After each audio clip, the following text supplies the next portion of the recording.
नमस्कार, मैं वरुण कुमार। आज है हफ्ते का आखिरी कारोबारी दिन यानी शुक्रवार और हम एक बार फिर हाजिर हैं आपके लिए लेकर मनी टाइम, जहां हम आपको बताएंगे आपके नफे नुकसान से जुड़ी हर खबर और उसका आपके ऊपर पड़ने वाला हर असर।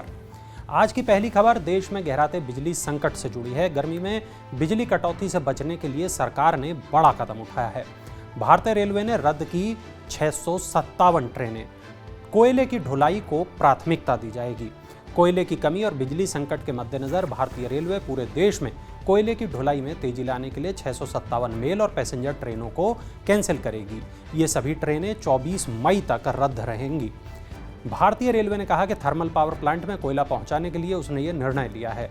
South east central railway 296 passenger ट्रेनों को रद्द करेगी।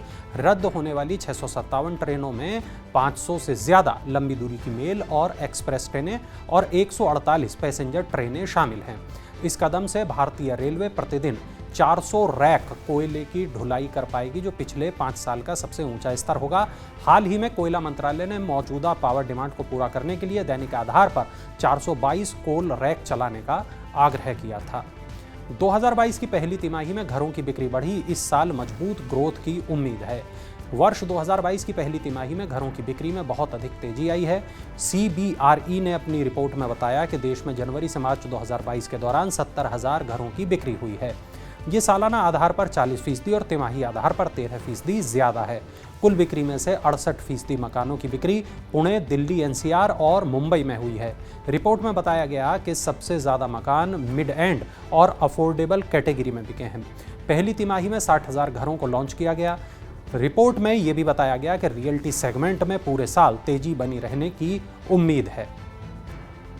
मारुति सुजुकी ने किया बड़ा ऐलान। मुनाफा घटने के बाद भी शेयरधारकों को मिलेगा लाभांश।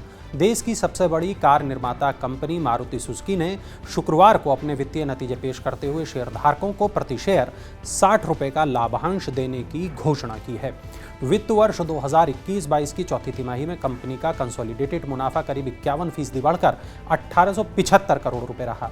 पिछले वित्त वर्ष की समान तिमाही में कंपनी का कंसोलिडेटेड मुनाफा 1241 करोड़ रुपए रहा था। सालाना आधार पर वित्त वर्ष 2022 की चौथी तिमाही में मारुति की कंसोलिडेटेड आय करीब 11% बढ़कर 26,749 करोड़ रुपए रही, जो पिछले वित्त वर्ष की समान तिमाही में 24,034 करोड़ रुपए थी।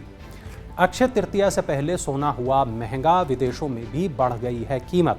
3 मई को अक्षय तृतीया है और उससे पहले आज यानी शुक्रवार को राष्ट्रीय राजधानी के सराफा बाजार में सोना 605 रुपये उछलकर 51,627 रुपये प्रति 10 ग्राम हो गया। अक्षय तृतीया पर सोना खरीदना शुभ माना जाता है, इसलिए इस दिन इसकी खूब बिक्री होती है। चांदी भी 1596 रुपये उछलकर 65,207 रुपये प्रति किलोग्राम पर पहुंच गई। अंतर्राष्ट्रीय बाजार में सोना $1916 प्रति औंस पर कारोबार कर रहा था। मल्टी कमोडिटी एक्सचेंज में जून महीने की डिलीवरी के लिए सोना 368 रुपये बढ़कर 51,630 रुपये प्रति 10 ग्राम पर पहुंच गया। LIC को मिलेगी न्यूनतम सार्वजनिक हिस्सेदारी मानदंड से छूट। सरकार सेबी के साथ करेगी चर्चा। वित्त मंत्रालय LIC को न्यूनतम सार्वजनिक हिस्सेदारी मानदंड से छूट देने के लिए सेबी के साथ चर्चा करेगा। सेबी के न्यूनतम सार्वजनिक हिस्सेदारी मानदंड के तहत 1 लाख करोड़ रुपए से ज्यादा मूल्यांकन वाली सूचीबद्ध कंपनियों के पास सूचीबद्ध होने के 5 साल के भीतर कम से कम 25% सार्वजनिक हिस्सेदारी होनी चाहिए। सरकार ने पिछले साल सार्वजनिक क्षेत्र की इकाइयों को इस नियम से छूट दी थी। सरकार LIC में 22.13 करोड़ से अधिक शेयर बेच रही है, जिसके लिए कीमत दायरा 902 से 949 रुपये प्रति शेयर है। IPO 4 मई को खुलेगा और 9 मई को बंद होगा। LIC के शेयर 17 मई को शेयर बाजारों में सूचीबद्ध होंगे। सरकार को LIC के IPO से लगभग 21,000 करोड़ रुपए जुटाने की उम्मीद है। ऊर्जा बैंक शेयरों में बिकवाली से सेंसेक्स टूटा। निवेशकों को हुआ नुकसान। बाजार में शुक्रवार को गिरावट रही और कारोबार समाप्त होने से पहले एक्सिस बैंक, रिलायंस इंडस्ट्रीज और इन्फोसिस जैसे शेयरों में बिकवाली होने से बाजार में गिरावट आई। 30 शेयरों पर आधारित सेंसेक्स मजबूत शुरुआत के बावजूद अंत में 460 अंक की गिरावट के साथ 57,060 अंक पर बंद हुआ। नेशनल स्टॉक एक्सचेंज का निफ्टी भी 142 अंक टूटकर 17,102 अंक पर बंद हुआ। एशिया के अन्य बाजारों में हांगकांग का हैंगसेंग, चीन का शंघाई कंपोजिट और दक्षिण कोरिया का कॉस्पी तेजी में रहे। शेयर बाजार के आंकड़ों के अनुसार विदेशी संस्थागत निवेशकों ने कई दिनों की बिकवाली के बाद लिवाली की है। एफआईआई ने गुरुवार को 743 करोड़ रुपए के शेयर खरीदे। टाटा पावर ने किया एमओयू, स्थापित करेगी 5000 ईवी चार्जिंग स्टेशन। देश में ग्रीन मोबिलिटी को बढ़ावा देने के लिए टाटा पावर ने national real estate development council के साथ एक समझौता किया है।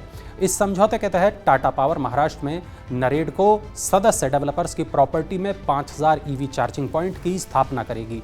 इस कदम से राज्य में इलेक्ट्रिक व्हीकल की बिक्री को बढ़ावा मिलेगा।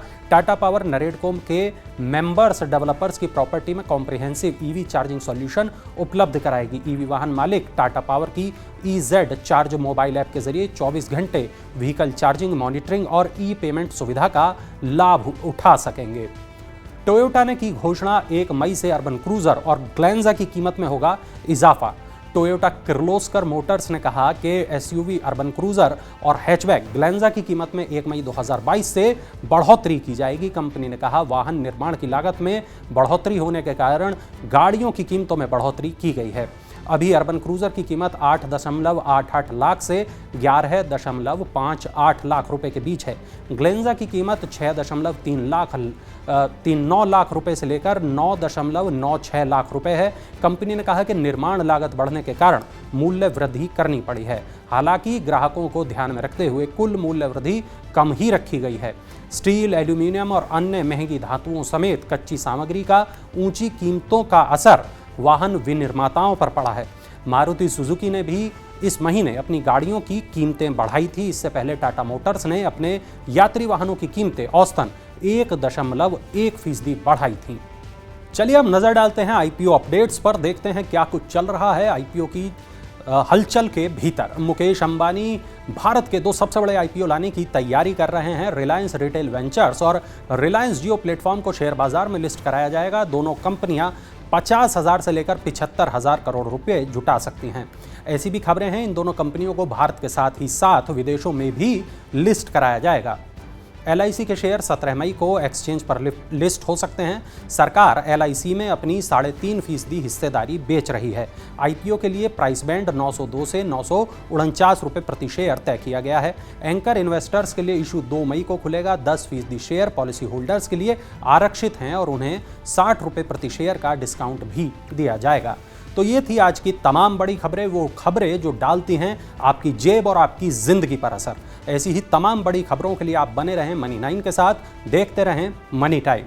और चलते चलते देखिए ये खास इन्फोग्राफिक।